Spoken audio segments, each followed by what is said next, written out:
Hello बच्चों, let us read the question first. Question में बोला गया है ribosomal RNA is actively synthesised in nucleoplasm, ribosomes, lysosomes और न्यूक्लियोलस। मतलब कि राइबोसोमल आरएनए जो होता है, राइबोसोमल आरएनए को हम शॉर्ट फॉर्म में स्मॉल आर आरएनए भी बोलते हैं। ये कहाँ पे सिंथेसाइज किया जाता है? तो यहाँ पे जो की कॉन्सेप्ट की हम स्टडी करेंगे, की कॉन्सेप्ट वो लेकर के चलेंगे, वेरियस टाइप ऑफ ऑर्गेनल्स की स्टडी करेंगे।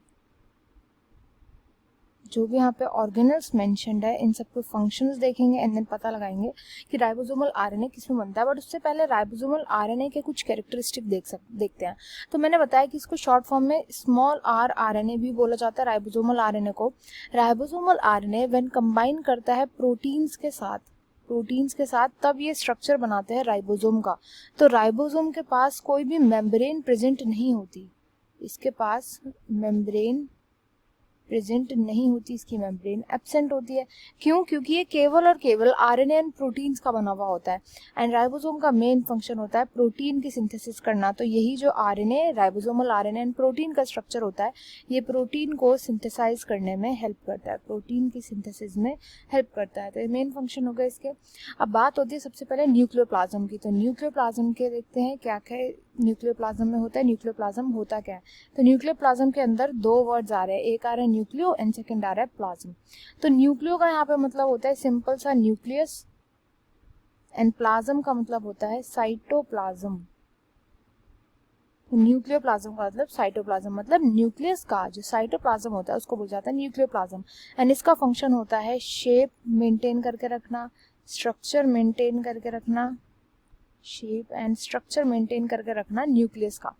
बट न्यूक्लियोप्लाज्म जो होता है ये एक बहुत ही वाइड चीज इन्होंने यहाँ मेंशन कर दिया। न्यूक्लियोप्लाज्म जो है, न्यूक्लियोप्लाज्म में सभी जितना भी मटेरियल होता है न्यूक्लियस का वो प्रेजेंट होता है। एंड न्यूक्लियोप्लाज्म में जो होता है ये यहाँ पर सिंथेसाइज नहीं किया जाता राइबोसोमल आरएनए।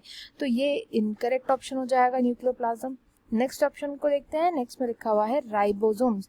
तो देखो ये तो मैंने आपको बताया ही है कि राइबोसोम बनाता है राइबोसोमल आरएनए। तो राइबोसोम को अगर बनाएगा तो उसी के अंदर तो सिंथेसाइज हो नहीं सकता, तो इससे ये भी इनकरेक्ट ऑप्शन हो जाएगा।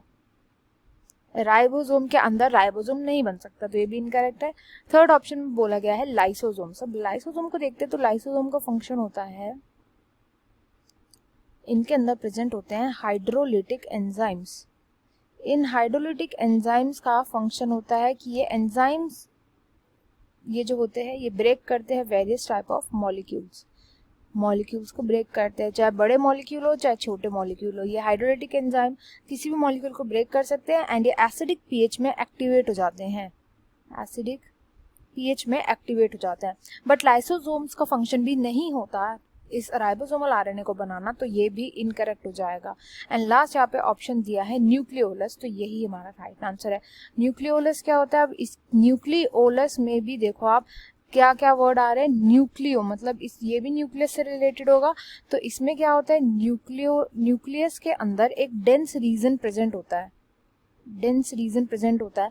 इस डेंस रीजन के अंदर ही हमारा डीएनए, जो हमारा प्रॉपर डीएनए होता है, क्रोमोसोमल डीएनए, वो प्रेजेंट होता है। एंड डीएनए प्रेजेंट होता है, साथ ही साथ इधर सिंथेसिस चल रहा होता है small are RNA, that is ribosomal RNA का सिंथेसिस चल रहा होता है। तो न्यूक्लियोलस ही वही जगह होती है पूरे के पूरे सेल में जहाँ पर राइबोसोमल आरएनए का फॉर्मेशन होता है। राइबोसोमल आरएनए बना करके न्यूक्लियस से एग्जिट हो जाता है एंड जाकर के एंडोप्लाज्मिक रेटिकुलम से चिपक जाता है, वहां पर ये प्रोटीन का सिंथेसिस करता है। तो इस क्वेश्चन का राइट आंसर हो जाएगा option 4 nucleolus. I hope you understood well. Best of luck and thank you.